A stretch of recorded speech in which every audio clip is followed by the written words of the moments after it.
Hello everyone, welcome to my channel. और आज इस वीडियो में मैं स्ट्रेस एंड स्ट्रेन को एक्सप्लेन करूंगा।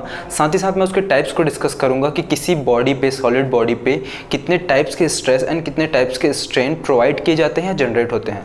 So without any delaying, let's start.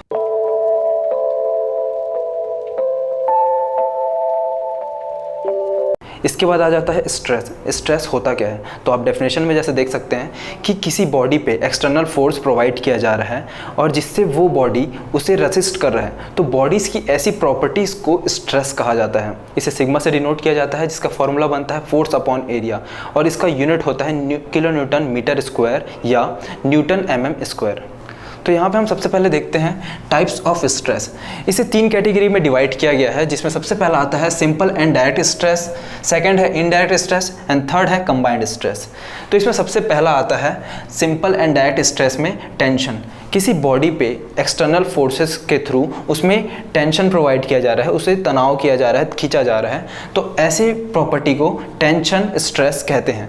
Second आता है कंप्रेसिव स्ट्रेस। कंप्रेसिव स्ट्रेस में किसी बॉडी पे कंप्रेसिव फोर्स प्रोवाइड किया जाता है, तो ऐसी प्रॉपर्टी को कहते हैं कंप्रेसिव फोर्स। इसके बाद आता है शियर स्ट्रेस। यदि किसी बॉडी पे एक फोर्स लगाया जा रहा है और उसके अपोजिट डायरेक्शन पे एक और फोर्स लगाया जा रहा है, तो उसके मिड में एक पॉइंट बनता है जहाँ से वो ब्रेक होना स्टार्ट हो जाता है, फेल होना स्टार्ट हो जाता है। तो उस पॉइंट पे जो स्ट्रेस पड़ रहा है, जिसके कारण वो फेल होने वाला है, ऐसे स्ट्रेस को शियर स्ट्रेस कहते हैं। सेकंड आता है इनडायरेक्ट स्ट्रेस। इनडायरेक्ट स्ट्रेस में सबसे पहला पॉइंट आता है बेंडिंग का। तो यहाँ पे मैंने एक कैंटिलीवर बीम बना दिया है, जिसमें एक एंड फिक्स्ड है एंड सेकंड एंड फ्री है, और फ्री एंड पे मैंने एक लोड प्रोवाइड कर दिया है, जिसके कारण वो बैंड हो रहा है, वो बॉडी बैंड हो रही है। तो ऐसी प्रॉपर्टीज़ को हम बेंडिंग स्ट्रेस कहते हैं। सेकंड आता है टॉर्शन। किसी बॉडी पे एक्सटर्नल फोर्सेस के कारण उसमें टॉर्शन या ट्विस्टिंग जनरेट हो रहा है, तो ऐसी प्रॉपर्टीज को टॉर्शन स्ट्रेस कहते हैं। थर्ड आता है कंबाइंड स्ट्रेस। कंबाइंड स्ट्रेस ऐसे स्ट्रेस को कहा जाता है जिसमें direct stress and indirect stress दोनों स्ट्रेसेस की प्रॉपर्टी होती है। ऐसे स्ट्रेसेस को कंबाइंड स्ट्रेसेस कहा जाता है। इसमें सेकंड पॉइंट हम देखते हैं स्ट्रेन। स्ट्रेन होता क्या है, तो आप यहाँ पे डेफिनेशन में देख सकते हैं कि किसी बॉडी पे एक्सटर्नल फोर्सेस के कारण उसके लेंथ, ब्रेथ या वॉल्यूम में अगर चेंजेस हो रहा है, तो ऐसी प्रॉपर्टीज़ को, चेंजेस की ऐसी प्रॉपर्टीज़ को स्ट्रेन कहा जाता है।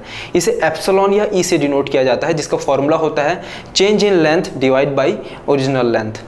तो यहाँ पे स्ट्रेन के टाइप में सबसे पहला पॉइंट आ जाता है टेंसाइल स्ट्रेन, जिसको ईटी से डिनोट किया जाता है। इसमें किसी बॉडी पे उसमें एक्सटर्नल फोर्सेस के थ्रू टेंसाइल स्ट्रेस प्रोवाइड किया जाए, तो उसके लेंथ में डेवलपमेंट होगा, डिफॉर्मेशन होगा, तो ऐसे प्रोसेस को, ऐसे प्रॉपर्टीज़ को टेंसाइल स्ट्रेन कहा जाता है। यहाँ पे सेकंड आ जाता है कंप्रेसिव स्ट्रेस। इसको ईसी से डिनोट किया जाता है।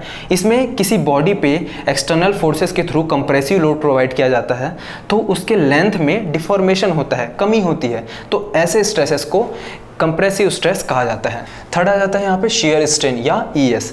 तो इसमें किसी बॉडी पे या फ्रेम्ड स्ट्रक्चर पे एक एंड को फिक्स्ड रखा जाए और अपर एंड पे फोर्स प्रोवाइड किया जाए, तो वो अपने लोकेशन पे, अपने प्लेस को चेंज करेगा या फिर डिफॉर्म होगा, तो ऐसी प्रॉपर्टीज़ को शियर स्ट्रेन कहा जाता है। फोर्थ आ जाता है यहाँ पे वॉल्यूमेट्रिक स्ट्रेन या ईवी।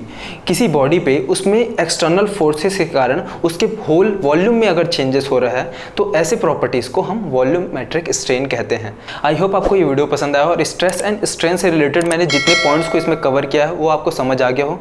तो मिलते हैं नेक्स्ट वीडियो में। Thank you.